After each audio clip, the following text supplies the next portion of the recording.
프루지오. 안녕하십니까. 프루지오 라이프 구독자 여러분, 공인중개사 서명균입니다. 안녕하세요. 프루지오 라이프 세무전문가 쌤언니 박송희 세무사입니다.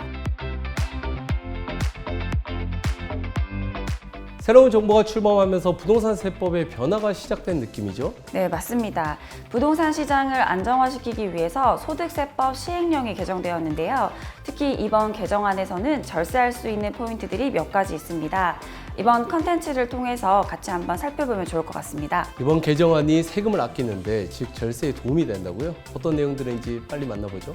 네, 양도세와 관련된 몇 가지 사안들은 빠르게 추진할 필요성을 느끼고 이미 지난 5월에 시행령이 개정되었는데요. 네, 개정의 핵심 내용들이 크게 세 가지라고 하는데요. 세무사님과 오늘 이야기를 나눠보면서 구독자 여러분께 많은 도움이 됐으면 좋겠습니다. 그럼 본격적으로 시작해보죠. 대략적으로 세 가지를 살펴보면 첫 번째, 1세대 1주택 비과세 보유 거주기간 재기산 제도 폐지이고요. 두 번째는 일시적 1세대 2주택 비과세 보유 요건 완화이고요. 마지막으로는 다주택자들의 양도세 중과 배제를 1년간 한시적으로 운영한다는 것인데요. 네, 이 전반적으로 들어봐도 이 절세 포인트가 딱 있는데요. 그럼 세무사님 하나씩 자세히 설명해 주시겠어요? 네, 우선 1세대 1주택 보유기간 일원화에 대해서 이야기해 볼게요. 네, 보유기간 계산 일원화라. 원래 양도세 비과세 혜택은 2년 보유 조건이 있잖아요. 네, 맞습니다. 현행 세법에서 1세대 1주택 비과세를 받기 위해서는 일정한 요건을 충족하셔야 되는데요. 1세대 1주택자로 2년 이상 보유를 우선 하셔야 되고요. 네, 특히 17년 8월 3일 이후 조정대상 지역 내에서 주택을 취득하는 경우에는 2년 이상 거주도 하셔야 비과세가 가능합니다. 네, 1세대 1주택자는 그렇고, 그럼 만약 다주택자라면 어떻습니까? 다주택자라면 1주택을 남기고 다른 주택을 모두 매도하고 최종 1주택이 된 날부터 보유 거주기간을 재기산하게 되는데요. 네, 최종 1주택 개념이라고 하죠. 네, 이 개념은 2021년 1월 1일 이후 양도부부터 적용하고 있는데요. 네, 그러니까 다주택자인 경우에는 모든 주택을 매도하고 다시 2년을 기다려야 비과세가 가능했던 것이죠. 네, 그러니까 1주택자는 주택을 구매한 날부터 보유기간, 거주기간 2년을 채우면 되는 거고, 다주택자는 최종 1주택이 된 다음부터 이 2년을 채워야 된다는 말씀이죠. 그럼 이번엔 어떻게 바뀌게 된 겁니까? 네, 이제는 주택수와 상관없이 해당 주택을 보유, 거주한 기간으로 기산하게 됩니다. 다주택자도요? 네, 맞습니다. 네, 예를 들어 생각을 해볼게요. 네, 정대우 씨가 2021년 1월 1일 A, B, C 3주택을 보유하고 있다고 가정을 하겠습니다. 그래서 2년 동안 A와 B 주택을 처분하고 2023년 1월 1일 현재 C 주택 한 채만 남은 상태에서 이 주택을 비과세를 받기 위해서는 최종 1주택이 된 날부터 2년을 기다려야 되기 때문에 2025년 1월 1일 이후에 비과세가 가능합니다.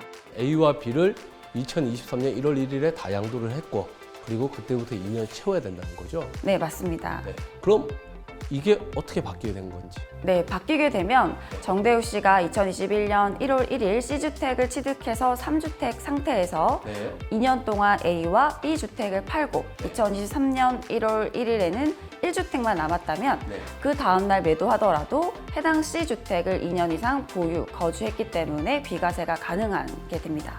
네, 그렇죠. 그럼 기존에는 최종 1주택이 되고 나서 2년을 기다려야 하기 때문에 정말 팔고 싶은데 못 파셨던 분들도 많잖아요. 네, 게다가 최종 1주택이 된 날부터 보유, 거주 기간을 재기산하다 보니 다시 그 집에 거주하기 위해서 이사를 가야 되는 상태도 발생해서 임차인을 내보내야 하는 상황이 발생하는 거군요. 네, 그래서 임대차 계약의 분쟁들도 많았고 뭐 상생임대인 개념 이런 것들도 나왔던 것이죠. 네, 현실적으로 나타났던 부작용들이 아무래도 이번 개정안을 통해서 그나마 좀 개선이 될 것처럼 보이네요. 네, 이미 2년 보유, 거주한 주택의 경우 바로 1세대 1주택 비과세 혜택을 받을 수 있게 됨에 따라 많은 분들이 매물을 내놓을 것으로 예상이 됩니다. 네, 세금 부담도 많이 줄어들 것 같고요. 다음으로 설명해 주실 개정안은 어떤 내용입니까?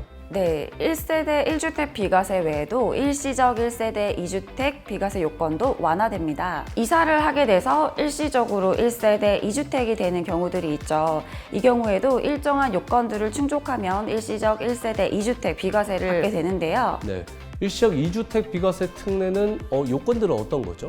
현행세법에서는 종전주택과 신규주택이 모두 조정대상 지정되어 있다면 신규주택 취득일로부터 1년 이내에 종전주택을 양도하고 세대원 전원이 신규주택으로 전입해야 되는 요건이 있습니다.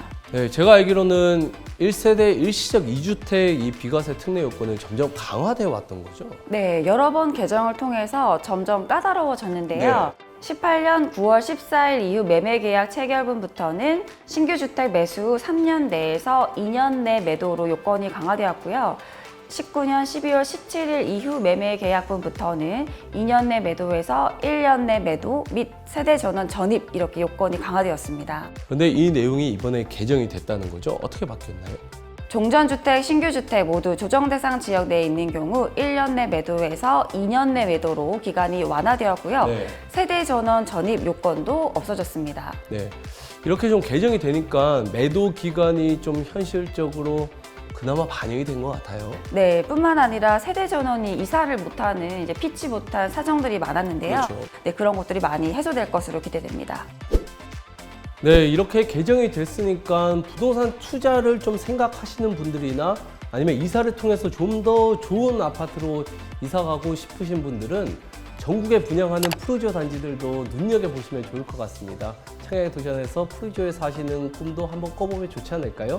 저희가 1부에서 준비한 내용은 여기까지고요. 다음 내용은 2부에서 찾아뵙겠습니다.